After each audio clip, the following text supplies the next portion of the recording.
안녕하십니까, 노선호입니다. 1월 11일 월요일 저녁입니다.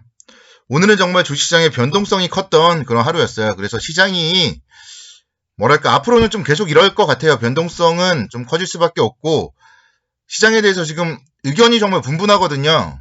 계속 갈 것이다, 아니면은 이제 너무 많이 왔다, 거품이다, 이런 의견이 워낙 분분하다 보니까 매수세와 매도세의 기싸움에 따라서 좀 변동성이 계속 커질 것 같아요. 그래서 여러분들은 좀 안전띠를 잘 매시길 바라겠어요. 지금 시장은 중장기로 본다면 안전띠를 잘 매야 된다. 먼저 결론부터 좀 말씀을 드리도록 하겠습니다. 시장은요, 오늘 아침에 상당히 좋았어요. 지난 주말 마감 시황에 대해서는 제가 토요일날 아침에 말씀드렸고, 미국 시장이 경기 부양 확대에 대한 기대감, 그리고 코로나19 백신에 대한 기대감 등으로 상승을 했고, 또 주말 동안에 이제 개인 투자자분들이 여러 주식과 관련돼서 지인분들과도 많은 얘기들을 나눴던 것 같아요. 그래서 그래도 이제라도 주식을 해야 되겠다. 이제라도 삼성전자를 사야 되겠다. 이제라도 현대차를 사볼까? 이런 생각을 가진 투자자분들이 정말 많아서 오늘 아침을 기다려왔던 것 같아요. 주식을 하면 월요병이 없어진다, 그런 말이 있는데 정말 오늘 아침은 많은 개인 투자자분들이 기다렸던 것 같아요. 그래서 아침부터 시장은 개인 투자자들의 매수세를 중심으로 상당히 강세를 기록을 했습니다. 근데 이제 여기서 중요한 게, 제가 항상 말씀을 드렸죠. 우리나라 시장은 장중에 중국 시장을 잘 봐야 된다. 제가 항상 말씀을 드렸었는데, 미중 간의 갈등 그런 얘기들이 나오고, 또 중국 시장도 워낙 많이 상승을 하다 보니까 오늘은 중국 시장이 차익 실현 매물이 출회됐어요. 하루 종일 중국 시장이 차익 실현 매물이 좀 출회됐고, 아침에 좀 하락 출발했다가 잠깐 반등하는 것 같다가 다시 또 차익 실현 매물이 이렇게 출회되는 상해 종합 주가 지수의 모습이 나왔습니다. 그러자 코스피 지수도 마찬가지, 아침에 하락하는 것 같다가 살짝 버텼다가 다시 한번 또 하락하는 그런 모습이 나왔습니다. 그래서 중국 시장의 움직임 내일 이후에도 잘 좀 체크를 해보자, 이렇게 항상 잘 체크를 해야 돼요. 대한민국은 중국과 밀접한 관계가 있기 때문에 항상 장중에 뭔가 데이 트레이딩을 한다거나 스윙 트레이딩을 하시는 분들은 중국 시장을 잘 체크를 하셔야 됩니다. 중장기 투자하시는 분들은 너무 걱정할 필요는 없어요. 시장은요, 제 갈 길을 갈 겁니다. 그래서 너무 걱정할 필요는 없고, 지금 보면 미국이 상당히 또 갑자기 정치적 혼란에 빠지는 그런 모습이에요. 트럼프 대통령 이제 퇴임도 한 10일밖에 안 남았는데 그걸 탄핵을 해서 뭐 하는지, 트럼프 대통령을 탄핵한다, 그런 얘기들이 나오고, 또 일부 공화당 의원까지도 거기에 지지를 하고 있고, 실제로 이제 트럼프 대통령에 대한 탄핵 절차도 시작하고 있고, 그런 부분들이 미국의 좀 정치적 혼란이 시장에 좀 단기적으로 부정적인 요인으로 미치는 것 같고, 오늘 밤 미국 시장도 그래서 좀 조심스럽게 살펴봐야 될 것 같습니다. 오늘 밤 미국 시장이 안 좋으면 또 내일도 오전장에 좀 시장이 흔들릴 수도 있는데요. 그래서 조금은 좀 걱정되는 월요일 저녁인 것 같습니다. 근데 이제 반면에 시장은 미국의 또 경기 부양책을 기다리고 있어요. 그리고 호재도 있다는 점을 여러분들은 잘 살펴봐야 됩니다. 경기 부양책 가이던스를 1월 14일 날 발표할 예정이에요. 그래서 그런 부분들, 결국 시장은 빠지면은 경기 부양책이 나올 거고, 그런 부분들은 또 상승을 할 것이다. 그래서 너무 걱정할 필요는 없다. 이 부분을 저는 말씀드리고 싶습니다. 그래서 단기적으로 주식시장은 저는 좀 박스권 흐름을 예상한다, 이렇게 말씀을 드리고 싶고, 이 부분은 좀 분봉을 통해서 설명을 드릴게요. 시장은요, 항상 보면은 제일 중요한 게 30분봉의 22평이 제일 중요해요. 30분봉의 22평. 이게 아마 계산해보면은 거의 5일선과 가장 비슷할 거예요. 그래서 30분봉의 22평을 계속 타고 올라갔어요, 시장. 연말, 연초. 그렇죠. 1월 6일 날 같은 경우 잠깐 이탈한 적이 있지만 바로 회복했고요. 오늘은 이제 점심시간을 기점으로 해서 30분봉 22평을 이탈을 해버렸습니다. 그리고 나서 장 막판까지 회복을 하지 못했어요. 이런 부분들을 감안을 해봤을 때는 이제 내일 오전장까지 시장은 좀 어려울 수 있겠다, 그런 생각은 들고요. 내일 오전에는 오늘 저점과 좀 쌍바닥을 만들지 않을까, 그런 기대감을 조금 가져보고 있습니다. 스윙 트레이딩 관점에서 봤을 때는 그래서 내일 오전은 또 단기적으로 한 번에 좀 매수 기회가 되지 않을까, 그런 좀 기대감을 갖고 있어요.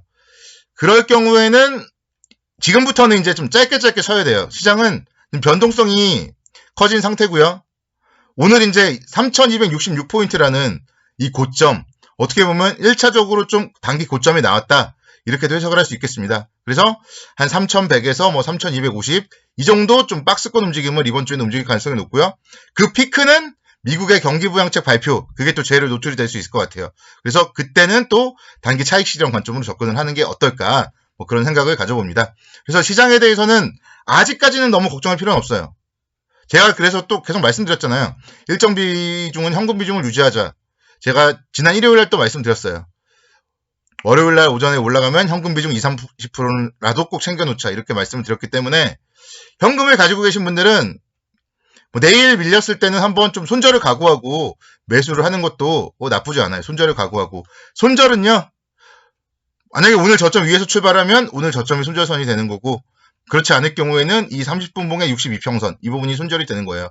배팅을 했을 때 손절선은 짧겠죠? 만약에 하락을 했을 때는. 그래서 내일 오전은 한 차례 정도 좀 매수의 기회가 단기적으로 있지 않을까, 그렇게 생각이 되고, 종목으로 보면요, 오늘도 지금 거래대금이 어마어마했어요. 거래대금은 큰 폭으로 증가했죠. 코스피. 코스닥도 마찬가지. 코스닥을 좀 팔고 코스피로 개인들이 막 들어오더라고요. 그래서 거래대금이 코스피, 코스닥, 양시장 모두 어마어마하게 늘어나고 있어요. 그래서 종목은요, 증권주라고 제가 말씀드렸죠. 증권주. 삼성증권 보세요. 오늘 신고가를 내면서 장중에 7%까지 상승을 했었고, 종가 기준으로도 2.27% 양봉 마감을 했습니다. 삼성증권이잖아요. 브랜드 삼성이잖아요. 고액 자산 관리자들은 키움증권 안 써요. 고액 자산을 있는 분들은 삼성증권을 씁니다. 그래서 고액 자산가들의 자금, 특히 이제 그런 스마트머니 자금이 주식시장에 긍정적으로 작용을 한다면 거래대금 증가의 수혜라던가 이런 걸 삼성증권이 입을 수 있어요. 그래서 외국인들의 이런 순매수 오늘도 이어졌고, 그러니까 시장이 상승을 하고, 만약에 여기서 정말 시장이 끝났다면 삼성증권도 조정을 많이 받을 거예요. 근데 시장이 아직도 끝나진 않았기 때문에 삼성증권은 2.2% 정도 상승을 했다, 그렇게 말씀드릴 수 있겠습니다. 제가 일요일날 말씀드렸던 종목 NH투자증권도 잠깐 볼게요. NH투자증권도 마찬가지예요. 오늘 장중에 신고가 기록했었죠. 지난 수요일날에 고점, 오늘 장중에 돌파를 했어요. 신고가 기록. 그리고 역시 마찬가지로 외국인들의 매수세도 유입이 되었습니다. 그래서 시장이 만약에 오늘이 끝이라면은 증권주가 올라가지 않았을 거예요. 근데 오늘이 끝이 아니기 때문에 이런 증권주들이 상승을 했다, 이렇게 말씀드릴 수 있겠고, 결국은 거래대금, 고객예탁금 이런 거를 감안을 해봤을 때 향후의 시장 상승의 수혜는 증권업종이 입을 수밖에 없습니다. 그래서 이런 좀 대형 브랜드 증권사, 삼성증권이라든가 NH투자증권, 이런 증권업종은 계속적으로 좀 관심 있게 지켜보셔야 되고요. 얘네를 만약에 비싸게 사서 손절을 해야 된다, 이러면 그러니까 주식을 당분간 좀 쉬어야 된다, 그렇게 생각을 하시면 돼요. 이런 종목들마저도 중요한 자리들을 이탈한다, 이러면 주식을 당분간 쉬어야 된다, 그렇게 생각을 하시는 게 맞고, 그래서 증권업종 시장의 지표로서 계속 좀 관심 있게 지켜보셔야 된다, 그렇게 말씀드리겠습니다. 삼성전자 잠깐 짚고 넘어갈게요. 오늘 장난 아니었죠. 거래량이 엄청나고요. 거래대금도 엄청났습니다. 삼성전자 오늘 어떻게 보면 개인 투자자분들이 좀 마음 먹고 들어오는 그런 모습을 보였어요. 그래서 거래대금이 무려 8조 3천억 원, 삼성전자 거래대금 기준으로 사실상 최고를 기록했는데, 그게 이전의 거래대금을 살짝 넘은 게 아니라 압도적으로 넘었어요. 이전의 거래대금이 1월 8일 금요일이었고요. 금요일에 비했을 때 거래량이 엄청나게 늘어났죠.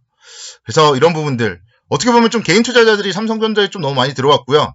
제가 이제 퇴근하면서 봤는데 맘카페를 좀 봤거든요. 맘카페. 근데 맘카페에서 삼성전자를 96,000원에 들어갔는데 어떻게 해야 되냐고, 그냥 한 3년 버티면은 수익 나냐고 그렇게 물어보더라고요. 그런 질문글이 있더라고요. 그러니까 그만큼 지금 주식을 아무것도 모르는 사람들까지도 삼성전자에 오늘 그분들이 정말 오늘 삼성전자의 고점을 만들었어요. 그래서 삼성전자 같은 경우는 좀 당분간 쉬어갈 수 있겠다, 그런 생각이 들고요. 기관 외국인의 쌍끌이 매도죠, 오늘도. 이런 부분들. 그래서 기관 외국인이 매도하는 종목들은 우리는 관심 종목에서 제외입니다. 그래서 삼성전자는 당분간 좀 쉬어갈 수 있겠다, 그렇게 생각이 들고, 증권업종 관심 있게 보자. 자, 카카오 같은 거 봐요. 오늘도 거침없이 4% 상승하잖아요. 그래서 이런 종목들은 개인 투자자들은 비싸서 무서워서 안 사요. 개인 투자자들은 이런 종목을 안 삽니다. 그래서 카카오 같은 종목들이 더 갈 수 있다, 이렇게 좀 다시 한번 말씀을 드리겠고, 오늘도 수고 많으셨고요. 내일도 성공투자를 기원하겠습니다. 감사합니다.